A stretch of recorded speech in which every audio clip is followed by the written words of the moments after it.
These are our Talaria Sting Rs. They each have over 1,000 miles, and today we're going to talk about what we've liked about them, what we've disliked about them, how they've held up, and if they are worth the money. Hit that subscribe button, let's get into it. This is going to be a very informational video. We're going to go over all the stock parts on these bikes, categories such as suspension, brakes, motor, gearbox, controller, battery, tires, all that good stuff. Our first category we're going to talk about is the suspension. So the Talaria R comes with the Talaria factory fork or the Fast-Ace front fork. Our bikes here have the Talaria fork and it has been excellent. It has held up way better than the forks that came on the Talaria MX4, such as the DNM, the RST. Those were very low quality forks, and these have held up to the abuse and still feel really good. Reed's bike here is at almost 1,100 miles and it's been ridden hard, and he is just now thinking about potentially doing a rebuild on his fork, but it still feels great. It's still super supportive. It doesn't bottom out. It's very sturdy. So we've been super happy with these forks. I think it was one of the biggest upgrades that Talaria did with these bikes is include better suspension. So Alex also has the same fork. He's got the same setup and it is running just as good. The rear shock on Alex's bike is the Talaria factory rear shock that comes on the Sting R. It is a 550-pound spring. Alex is about 175 pounds, and we've been super impressed with this shock. It holds up well, it can do some jumps, it's very supportive, has good compression. It's not an extremely high-end shock, but it works great for this bike and has just enough adjustment to keep most riders satisfied.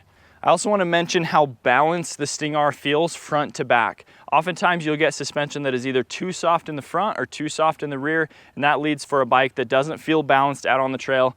This bike feels extremely balanced and it makes your ride a better experience, even after 1,000 miles. Let's talk about mine and Reed's bikes for just a sec. So we made a mistake. When we upgraded from our Talaria MX4s to our Talaria Sting Rs, we moved the Fast-Ace rear shocks to these bikes because we felt that they were better. When we rode them, we tried them, we felt they were a little more plush, but our shocks had a lot of miles and they are now dead. So Reed has upgraded to the Von Cat rear shock. We just did a video on that. You'll have to go check it out. He's really loving that shock. That's an upgraded rear shock and it has been super awesome. I'm still running the Fast-Ace rear shock on my bike. It has pretty much failed. I think my damper blew, but that's not a super fair comparison because my MX4 had 3,000 miles and I already have 1,000 on my R. So this shock actually held up for almost 4,000 miles before it finally gave out. So I'm actually pretty happy with that. I'll have to get a new shock, but that's okay in my opinion. Let's talk about our suspension linkages because there is some differences over the Sting MX4 and actually some pretty big changes that need to be noted. So over some time as we switched around our rear shocks, we noticed a few things different with the linkages. Not all of them are good. So to start with this lower linkage, that goes from here to here. This is actually almost a ½ an inch shorter than the linkage on the Talaria MX4. That changes the geometry a little bit. This center linkage is identical on both bikes, but the biggest difference is where the shock mounts to the actual frame up here. It is in a totally different spot. It's a different upper frame, and it basically really changes the geometry and it actually lowers the back end of the bike. Now, this fixed the complaints of the Talaria MX4, the stink bug effect where your seat was too far tilted forward. So it does help with that. However, it lowers the back of your bike so much that your tire, when you bottom out your shock, actually you're not even technically bottoming out your shock, but your tire rubs right here on your seat frame. So, and I just put this 18-21-inch wheel set on, and my rear tire and wheel have a bigger diameter than the stock one, and so I hit even more often, and it's a horrible sound. So I don't really know why they did that. I think it's to fix the seat angle, but that's just something you guys may need to know.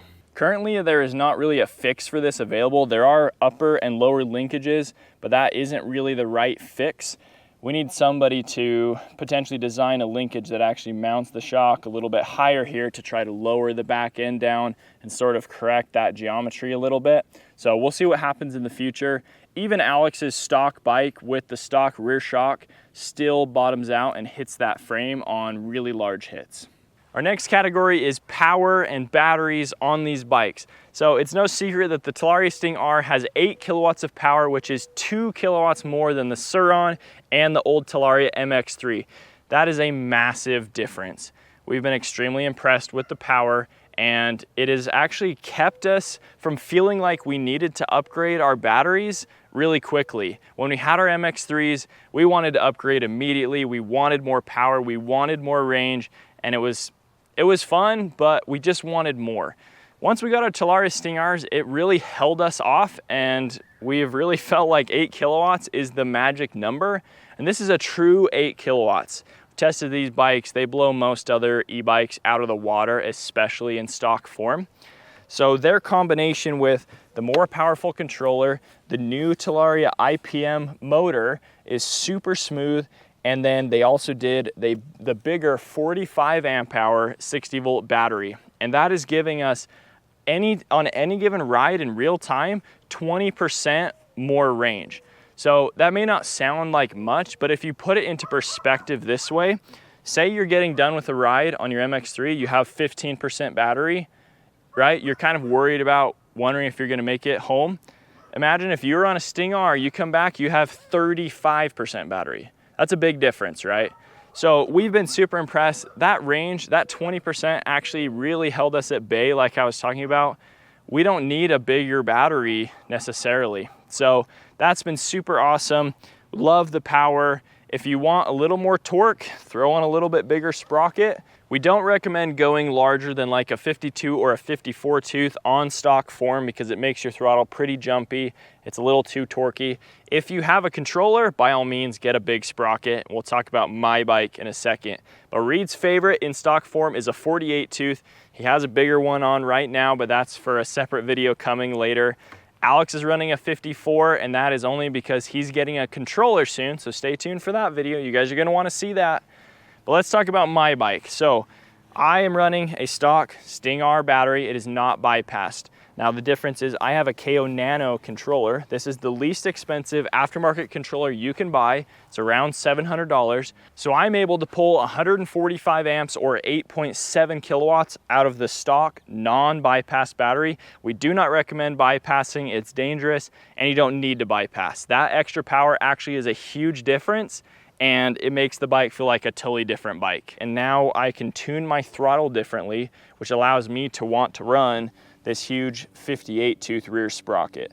Now I also have the huge heavy wheels and tires, so that makes my bike actually feel exactly the same as their bikes. We've done some power drag race, and even with the heavy weight, my bike is the same speed, feels about like 8 kilowatts. Now, one thing to note on the KO Nano controller, they do not have a specific tune set up for the Sting R IPM motor yet. So there's a few issues, specifically with regen and some weird stuff going on. We've talked with KO and they're working on a motor tune, but it's taking a long time and we have no idea when that will come out. So take this with a grain of salt. The KO Nano does bolt right on. It's nice, but there is a few issues with it. One more thing about range, we are easily able to get 30 miles on all of our trail rides. If you're not riding full throttle the entire time, which you just don't if you're on a tight trail, we're able to get 30 miles. That's super impressive. We're honestly done riding by the time these bikes are dead. So that's awesome. Even my bike with the KO Nano pulling more power, I'm still able to ride just as far, like literally have been the exact same percentage on most rides. So that's been awesome. Now that I have bigger, heavier tires, I get a little bit less range, so we're still kind of testing that, but super impressive that we can go 30 miles on a stock bike. One thing we don't like about the new controller motor setup is the Sting R has very little regen. It actually has significantly less than the Talaria MX4 and the Talaria XXX. Even modes 1 through 4, if you turn it all the way up to 4, very little regen. It's still a little bit, but almost nothing. Now, we've been told that they're working on this at the factory, so we're really hoping that future versions of this bike will have better regen. We have no idea when that will happen, as it just takes time. Also, the eco mode on the Talaria R is a little less powerful and especially less torquey than the MX4. We really liked eco mode on the MX4. We did a lot of riding in it on the really tight, techie trails. This one just doesn't have enough torque. So just something to know about this bike. Hopefully that's something that they can improve on as well. After 1,000 miles, one of our favorite things about the Sting R is how quiet it is. It is still extremely quiet. The way the new motor interacts with the gearbox, the sprockets, the linkages, everything about it is extremely quiet still, and it feels like when it was brand new. You may have seen a video a couple months back. We were comparing the Sting R motor to the MX3 motor, and that attributed to a ton of rear clanking noise in the back of the bike, and it actually really was that, and this bike is quiet. So that's been a super awesome thing. However, the KO Nano goofed it. We don't know why it is the way that it is, but my bike with the KO Nano, the back end is so freaking loud, and it happened right when I put my controller on. It has something to do with the current that's flowing from the controller into the motor. Maybe they'll be able to fix it when they actually do a tune for this motor, but we don't know, and honestly, it drives me crazy. Okay, we're gonna talk about brakes now. So the Sting R comes with a little bit different brakes than the Sting MX3. The very first generation of the Sting R, the very first batch, actually had the older brakes, but every bike since has had these brakes right here. They have all come with these nice 220 mil rotors, which is a huge upgrade from 200. Actually adds a lot of torque. So at first, we really liked these brakes. We felt that they were more powerful, but I think that is attributed actually to the bigger rotors. These brakes have a very different lever feel and are less predictable when you ride. They're almost a little bit different each time you ride. Sometimes they pull further, sometimes they don't pull as far, sometimes they're a little bit spongy, and they just haven't been as consistent.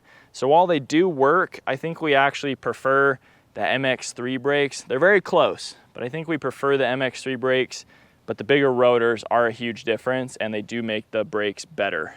All right, one of our last categories is gonna be the tires. So Reed immediately put a stock rear tire on his front because that is a must-do upgrade. The stock tire on the front is really narrow, doesn't grip super good off-road. So this tire has been on for 1,000 miles and it's still okay, still has decent amount of grip, nothing insane, but it works. His rear tire, he just recently put this Kenda Millville 2 on. This is a 70 by 100 by 19 tire, very similar size to stock. And that's because if you saw our last video, he got a flat at almost 1,100 miles and his tire was completely bald almost. So stock rear tire lasting 1,000 miles, that's really impressive. It actually had decent grip and was a great tire. Now he's got this on, but we've been impressed with the stock tires. We really think you should switch out that front if you're doing a lot of off-road riding. Otherwise, you can run that rear for a long time. Okay, let's talk about headlights. I know all you guys are wondering because we get all kinds of comments and stuff. Our favorite headlight to run is the Grit Shift Blinder. It's only $50. It's a massive improvement over stock, but the big issue right now is gonna be headlight plugs that come on the Sting R frame. So Alex and Reed's bikes are actually first gen Sting R bikes, and they had the original gray headlight connector plug that most of the lights you've seen work with. My bike is a newer gen, and so it actually has that black 4-pin connector down inside here. So I had to take my blinder from my old bike, I had to cut the plug off. I took my stock light, cut the plug off, and I mated them. So we don't recommend everybody doing that because you have to have a little bit of electrical understanding, be able to solder, do your plugs, but that's how we've been able to run these lights even though I have a different plug set up. We don't know what other headlights have come out right now that have the new plug. I think we're still kind of waiting for companies to catch up, but if you're very comfortable with wiring, you could probably figure something else out. Really quickly too, because we've gotten a lot of questions. Our Talaria X has a weird headlight setup on the front with 2 light pods. You may have seen it in our other video. That is kind of a jerry rig. We had some light pods laying around in the garage and we wired them up and made them work with the existing switch. We don't necessarily recommend this, but because we had them laying around, we have an understanding in wiring and things, so we made it work. Hopefully they come out with some more options for that Talaria XXX because while that light is good on the road, it's not very good for riding trails at night, which is something we really enjoy doing. But that's gonna wrap up our video, guys. We hope this was helpful and informational. Sting R after 1,000 miles, it's still an amazing bike. We've been super impressed with it. Everything about it, they made massive improvements over the Sting MX3. We still think it is a much better buy than the Surron X Lite B, which you're gonna pay the same price for. It's pretty impressive, you guys. head down to your dealer, head down to Luna Cycle, get you guys a Sting R. You're gonna be super impressed with it, and you're gonna be out on the trails riding with us. Thanks for watching, guys. We'll catch you next video. See ya. Well, we just ended the video, but we forgot one more thing. So a lot of you guys are wondering if you can put a Talaria R controller and R battery in a Talaria MX3 and have it feel just like a Sting R. The answer is no. Well, the answer is yes, you can put them on. The answer is no, it will not feel like a Talaria Sting R. We've done it. We put an R controller and battery on an MX3 motor and frame, and while it did have a little bit more power than an MX3, it did not have near as much as an R, and it didn't feel as smooth. It just felt slightly off, is the best way to put it. Now, if you did a motor, controller, and battery, it's gonna feel just like a Talaria Sting R. So you guys can do what you will with that information.